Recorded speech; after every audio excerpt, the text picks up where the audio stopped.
ท่านผู้ชมที่เคารพแผนกทรัพยากรธรรมชาติและสิ่งแวดล้อมเขื่อนวิงจันทน์เปิดขบวนการแข่งขันเวียกงานสร้าง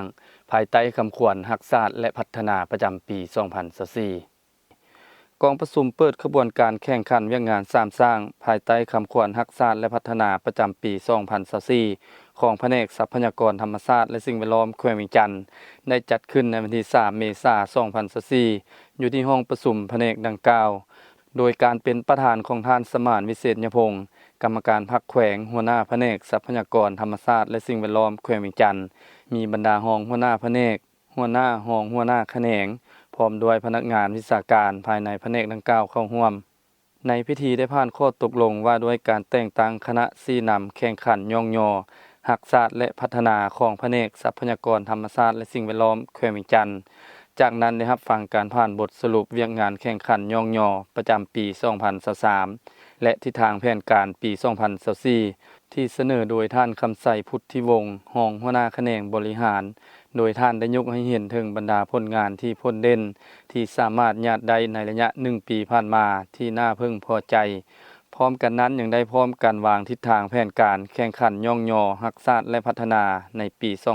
2024 เพื่อเป็นเวียกงานจุดสุมและเป็นบอนอิงในการจัดตั้งปฏิบัติเวียกงานดังกล่าวให้สำเร็จผลตามคาดหมายที่วางไว้ในกองประชุมครั้งนี้บรรดาหัวหน้าแขนงในแผนกดังกล่าวได้จับมือแข่งขันกันภายใต้คำขวัญเพิ่มทวีบทบาทการคุ้มครองทรัพยากรธรรมชาติและสิ่งแวดล้อมปฏิบัติกลไกนิติกรรมอย่างมีประสิทธิภาพประกอบส่วนสุขอยู่การพัฒนาแบบยืนยงตามทิศสีเขียวเฮ็ดให้ขบวนการแข่งขันรักษาและพัฒนารับประกันให้ได้ตาม4คาดหมายรวมคือให้ไวให้ดีให้หลายและให้ถูกต้องกฎหมายซึ่งมีเนื้อในละเอียดคือให้ไวหมายความว่าแข่งขันสู้สนปฏิบัติหน้าที่เวียกงานของตนให้สำเร็จตามคาดหมาย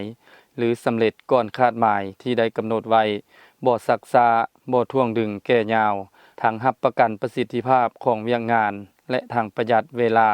วัตถุทุนหอนกำลังคนและเครื่องมือที่ทันสมัยสมทบกับความรู้ความสามารถของพนักงานเพื่อเฮ็ดให้การจัดตั้งปฏิบัติหน้าที่เวียกงานไวหลายขึ้นกว่าเก่าให้ดีหมายความว่าแข่งขันปฏิบัติหน้าที่เวียกงานของตนให้มีผลสำเร็จดีหนักแน่น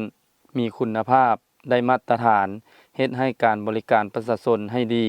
มีความโปร่งใสและได้รับความนิยมชมชอบให้หลายหมายความว่าแข่งขันการปฏิบัติหน้าที่เวียกงานของตนให้ได้ตามคาดหมายหรือลื่นคาดหมายที่ได้กำหนดไว้ในแผนการ5ปี 2021-2025 และมีการขยายตัวหลายขึ้นเรื่อยๆให้ถูกต้องกฎหมายหมายความว่าแข่งขันกันปฏิบัติหน้าที่เวียกงานของตนให้ถูกต้องตามกฎหมายและระเบียบการต่างๆที่รัฐวางออกอย่างเข้มงวดรับประกันความสามัคคีประดิษฐ์สร้างยุติธรรมบ่ช่วยใช้ขบวนการแข่งขันเพื่อหาผลประโยชน์ส่วนตัวและบ่สร้างสิ่งที่ขัดกับระเบียบกฎหมายในตอนท้ายของพิธียังได้รับฟังการโอลมของท่านสมานวิเศษยพงศ์กรรมการพรรคแขวงหัวหน้าแผนกทรัพยากรธรรมชาติและสิ่งแวดล้อมแขวงเวียงจันทน์ตื่มอีก